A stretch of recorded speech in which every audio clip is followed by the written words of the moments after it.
Here's a great technique shared by Becky Sutton at the Seattle Regional, and it's called chalk lines.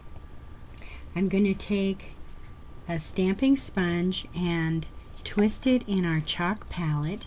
This is the Stampin' Up! Chalk palette, and you can see that it comes with all 48 of our colors, plus white, gray, and black, some applicators, and a great eraser, and I'll show you why.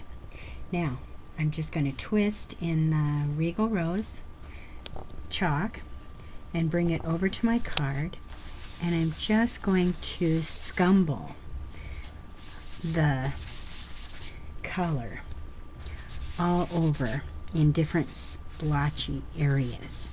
I call it scumbling because it's scrubbing in a tumbling motion. So now I'm going to load another sponge in our lovely lilac color, and again do the scumbling, and sometimes I just do kind of might not be in a circular motion, but I put more color in. And then finally I'll take a sponge with yo-yo yellow on, and in all the white spots, look at how that yellow just brings life to this card. It brings the sunshine peeking through the clouds, the beauty in the card. And then I just like to go over the whole thing with the yellow sponge again in case there's any white. I want it completely covered with chalk. Now I'll take our grid. Take a grid. You can get these at most sewing supply stores, and I'm just going to line it up at the point of it at 3/4 of an inch, and I'm going to take that and see how beautiful this eraser is here. It's perfectly square. Well, when you're done with this, your eraser is not going to be perfectly square anymore.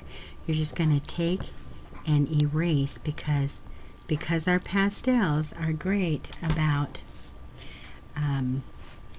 the great thing about pastels is if you make a mistake, you can just erase them, and that's why we have the eraser. Well, this is what I'm doing. I am just erasing lines every 3/4 of an inch all the way along this beautifully chalked piece of paper. And so when I'm completely finished, I'll have a piece that's something like, here's one, all done. And you can see that you make a great background with this. Here's a sample of a card that I made with that exact background. And of course I used the wonderful watercolor stamp set and some halfback pearls from our Pretties kit, along with our white organza ribbon. I think that when you start experimenting with this, you will absolutely fall in love with chalk lines.